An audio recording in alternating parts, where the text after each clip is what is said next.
In every war, we remember the generals. In every crisis, the presidents. But history rarely speaks of the men who move in silence, the ones with pens instead of rifles, words instead of armies. They sit in rooms without windows, surrounded by flags and maps, believing they are steering the world toward peace.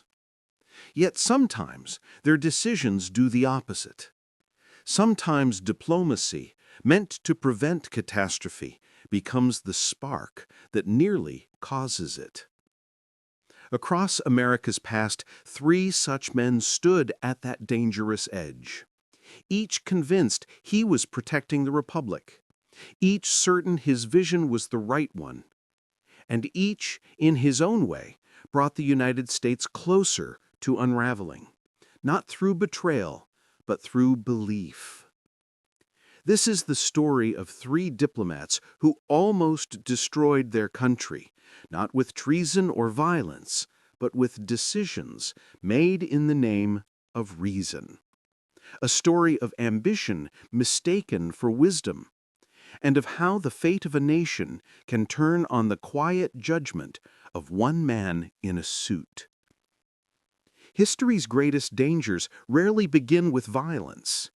They begin with belief. Long before America faced the crises of the Cold War or Vietnam, it was tested in another era, one where diplomacy meant walking into darkness with nothing but conviction. And in 1933, one quiet man was sent to do exactly that. When William E. Dodd stepped off the train in Berlin in 1933, he was not the kind of man anyone expected to face down a dictator. He wasn't a career diplomat, nor a power broker. He was a historian, a quiet academic from the University of Chicago who loved old books, country walks, and modest living. When President Franklin Roosevelt appointed him U.S. ambassador to Germany, it was meant to be a soft post, a temporary position until the world regained its balance. But the world was already shifting underfoot. Adolf Hitler had just become chancellor. Brown shirts patrolled the streets. The old Germany Dodd had admired as a student was vanishing before his eyes. Within weeks of his arrival, the atmosphere changed. Polite formality replaced by fear. Friends stopped speaking openly. Jewish colleagues disappeared. Even inside the embassy, whispers replaced conversation. Dodd wrote home that he felt as though living in a strange dream. He had come to represent American values in a land where those values were being buried by parades and propaganda. And like many in Washington, he hoped that Germany's chaos was temporary, that moderation would return once the fever of revolution burned out. But it didn't. Over the next year, Dodd watched the new regime consolidate power with ruthless precision. Books burned in university squares. Political opponents vanished into camps. The press became a mouthpiece for the state. He sent cable after cable to Washington warning that Hitler was not a passing phase, but a coming storm. His words were cautious, even scholarly, but his message was clear. Germany was arming for something the world was not ready to face. Yet back home, few wanted to hear it. The United States was deep in isolationism. Congress and the public were weary of foreign entanglements. Inside the State Department, Dodd's warnings were seen as overreaction. Some officials even worried he was jeopardizing trade by criticizing the German government too openly. So he walked a narrow line, representing America without provoking a regime he didn't trust.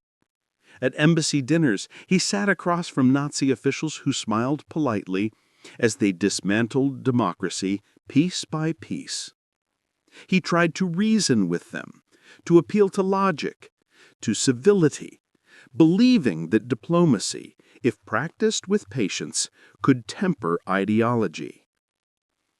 But Berlin in 1934 was not a place for reason, and Dodd's belief in dialogue soon collided with the reality of dictatorship. The turning point came during the Night of the Long Knives, when Hitler purged his rivals in a wave of assassinations. The violence shocked the world, but it confirmed what Dodd had already sensed. The Nazi regime would use murder as policy. When he reported it to Washington, his dispatches were ignored, edited, or softened before publication. America did not want confrontation. It wanted calm, and calm meant pretending that Germany was still part of a civilized order. By 1936, Dodd's relationship with both Berlin and Washington had collapsed. He had become an embarrassment, too outspoken for his superiors, too suspicious for the Nazis. At diplomatic events, he was isolated. Invitations disappeared. The Gestapo monitored his movements. He began writing privately that the world was sleepwalking toward a disaster, one that might soon consume all of Europe. When he finally left Germany in 1937, he was a broken man, disillusioned not by what he'd witnessed, but by how little anyone had cared. A year later, Hitler marched into Austria. The world's silence continued. And so, Dodd's quiet mission, meant to preserve stability, became a symbol of how diplomacy can fail not through malice, but through wishful thinking. He had tried to reason with a regime that understood only power, and in doing so, nearly helped legitimize it. History would remember him as a man trapped between morality and duty, too gentle for the world he faced, too aware to look away. He didn't destroy the country, but his failure to break through and America's refusal to listen delayed the recognition of evil when it mattered most. In Berlin, the lights of the American embassy went dark. And as Europe slid closer to war, one lesson began to take shape, a truth that would haunt American diplomacy for decades to come. Sometimes the cost of caution is catastrophe. The war ended, but the illusion began. What Dodd had witnessed in Berlin, the price of underestimating tyranny, now gave way to a different danger: overestimating peace. America emerged victorious, confident it could shape the new world in its image. But one diplomat would soon learn that trust, too, can be a weapon. When the guns of World War II finally fell silent, much of the world exhaled in relief. But for those seated at the diplomatic tables of 1945, peace was not the end. It was a negotiation. And no one embodied that fragile transition more than Averell Harriman, America's ambassador to the Soviet Union. Harriman was everything William Dodd had not been: a polished statesman, a millionaire industrialist, a man who moved easily among power. He had helped manage Lend-Lease, the program that kept the Soviet war effort alive with American supplies. He was confident, respected, and utterly convinced that reason could bridge the world's new divide. Moscow received him as a symbol of alliance, the American who had helped defeat Hitler. But behind the smiles and banquets, a new struggle was already forming. Stalin's government had no intention of returning to the pre-war balance. While Europe celebrated victory, the Soviet Union began redrawing maps, installing friendly regimes, and tightening its grip on Eastern Europe. Harriman saw it happening, yet Like many Western diplomats at the time, he believed he could manage it. He admired endurance, even found a certain fascination in Stalin's composure. He convinced himself that if America treated Moscow as an equal, it could moderate Soviet ambition. In the spring of 1945, he wrote to Washington that mutual respect, not confrontation, would secure the post-war order. He believed that cooperation, carefully maintained, could turn wartime alliance into lasting peace. It was an optimism born from exhaustion, the wish to make the world sane again. But optimism can cloud judgment. While Harriman was negotiating friendship, Stalin was sealing off Eastern Europe with barbed wire and fear. Poland, Czechoslovakia, Hungary, each fell under Soviet control. The liberation of Europe became an occupation in everything but name. Reports from American envoys in the region described censorship, arrests, and puppet governments. Harriman, to his credit, began to change tone. His cables grew sharper, his language colder. By 1946, he was warning that Soviet intentions were expansionist in character. But the shift came too late. The early softness, the public confidence in Soviet goodwill, had allowed Stalin to move first. By the time America grasped the scale of his ambitions, the map of Europe had already hardened into East and West. The tragedy was not betrayal, it was miscalculation. Harriman was a man of extraordinary intelligence, yet he saw the world through the lens of negotiation. He believed that every leader, no matter how ruthless, could be reasoned with if approached with respect. It was the same faith that had guided diplomats for centuries, and the same faith that totalitarian regimes exploited. The press at home praised him as a steady hand, but inside the State Department, unease grew. Younger officials like George Kennan began arguing that the Soviet Union would not cooperate, only advance where it met no resistance. Their memos laid the foundation for what would soon be called containment, the policy that would define the Cold War. Harriman's diplomacy had not created the divide, but it had given it time to deepen. His early hope that goodwill could reshape Moscow's behavior proved dangerously naive. In his final months in the post, he would privately confess that the Soviets respect only strength, a phrase that would echo through every administration for decades. Back in Washington, the mood had shifted. The illusion of post-war harmony collapsed under the weight of events. The Iron Curtain, the Berlin blockade, the arms race. By 1947, the United States had moved from negotiation to confrontation. The Truman Doctrine and the Marshall Plan were not born from ambition, they were born from regret.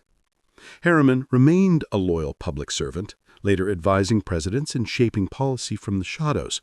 But history would remember his time in Moscow as a turning point, the moment when the United States mistook alliance for understanding and respect for trust. In the long arc of the Cold War, his mission stands as a warning.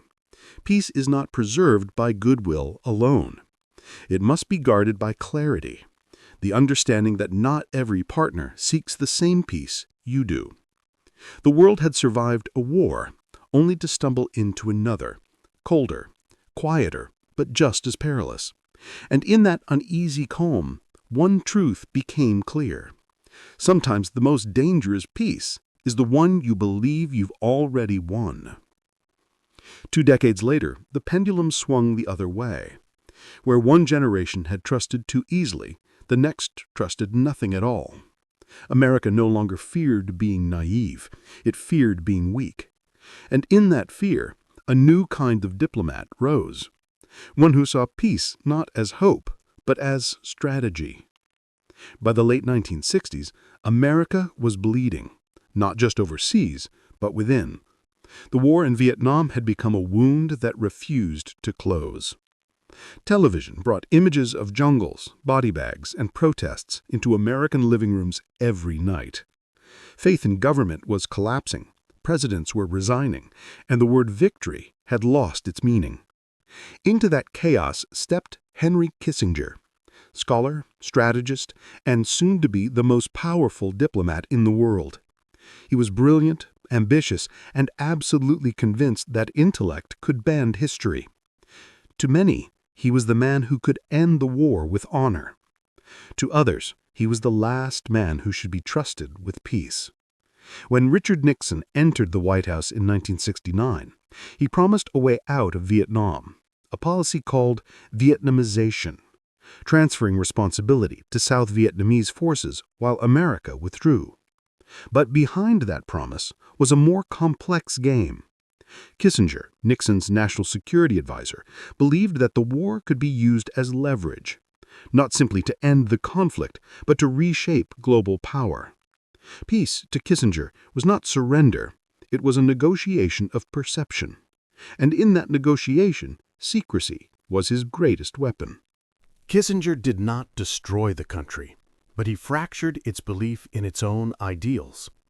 He proved that power, when divorced from accountability, can win negotiations and still lose history. As the 1970s unfolded, a new kind of diplomacy took hold, cautious, distrustful, scarred by lessons written in blood. And through it all, one uncomfortable truth lingered, one that echoed from Berlin to Moscow to Saigon. America's greatest mistakes abroad often begin with certainty at home. History did not forget them.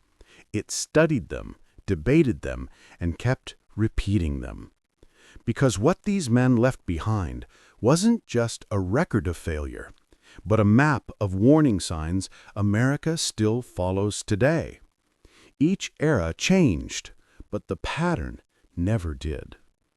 3 men, 3 moments, 3 different worlds, yet bound by a single flaw that has haunted American diplomacy since its beginning: the belief that good intentions guarantee good outcomes.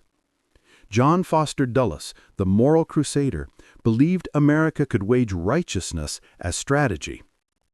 Averell Harriman, the urbane negotiator, believed charm could soften ideology. Henry Kissinger, the realist, believed intellect could tame chaos. Each carried the confidence of their time, and each discovered how easily power can turn wisdom into blindness. Their stories mark 3 ages of American diplomacy: faith, trust, and control. Dulles turned the Cold War into theology, dividing the world into saints and sinners. Harriman mistook conversation for conversion, believing that human warmth could melt political ice. Kissinger reduced the world to moves on a chessboard, forgetting that people, unlike pieces, bleed.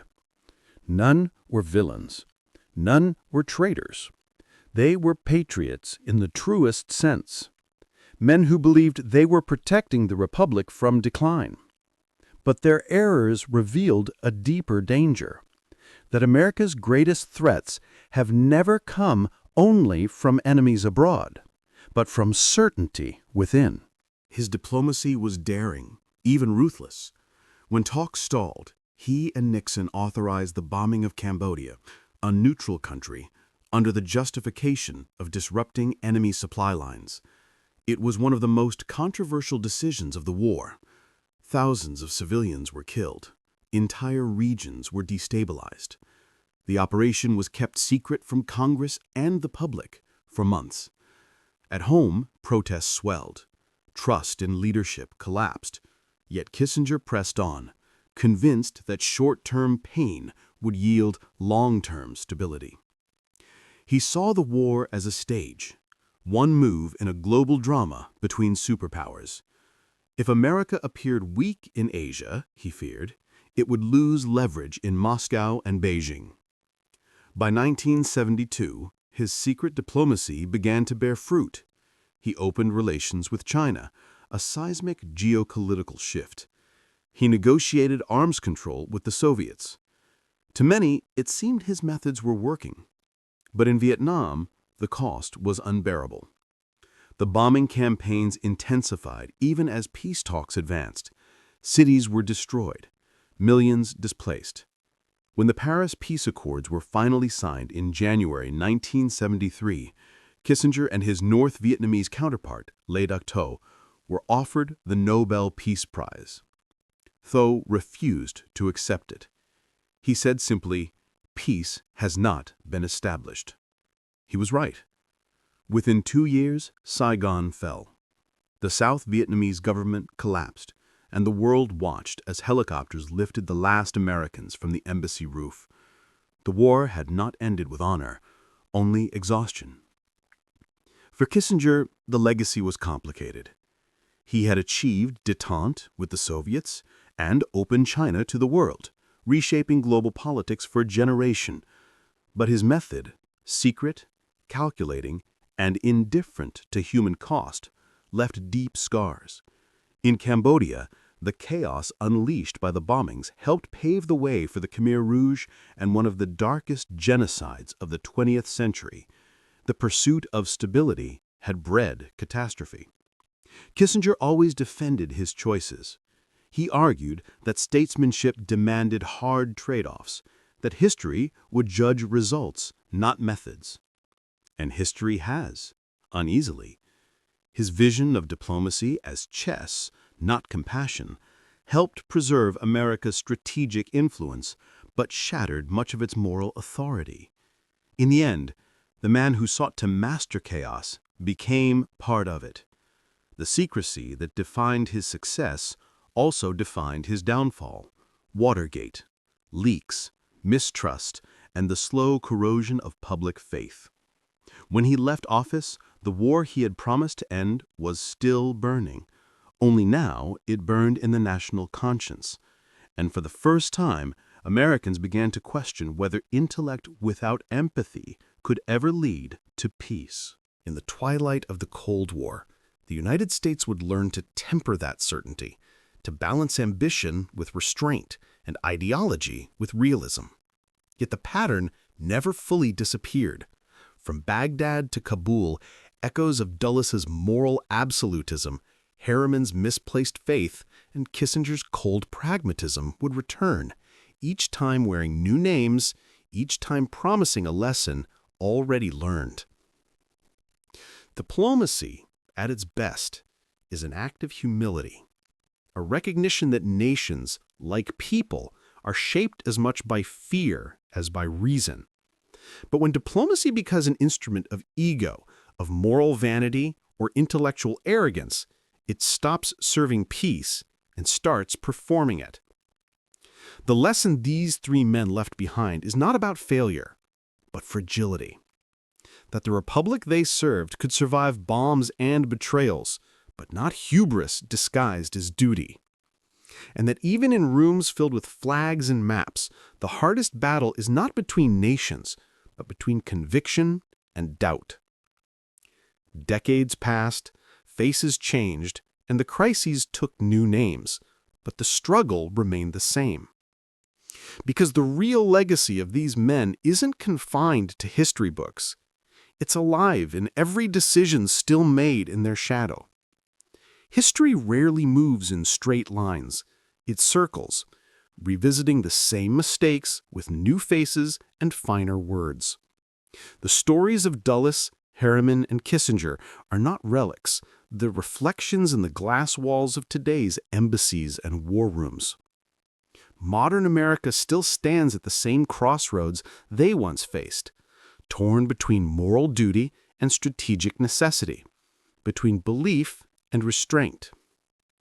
It still sends diplomats into rooms where every gesture can start a war or stop one, where every word might outlive generations. The tools have changed. Satellite calls instead of cables, press briefings instead of telegrams, but the temptation is the same: to mistake confidence for control and narrative for truth. The true cost of diplomacy is not measured in treaties signed or governments changed. It's measured in the silence after the cameras leave, in whether those choices make the world steadier or just quieter? Perhaps the hardest lesson is that power can't always fix the world. Sometimes it can only choose which parts of it to break. And maybe that's why these stories matter now more than ever. Because every era produces its own Dulles, its own Harriman, its own Kissinger. The question is whether America will keep repeating them or finally recognize that strength in diplomacy isn't in domination, but in discipline. If history teaches anything, it's that the fate of nations isn't written by the loudest generals or the bravest soldiers, but by the quiet hands of those who believe they know best. So the next time you hear the word peace spoken from a podium, ask yourself, is it being made or merely declared?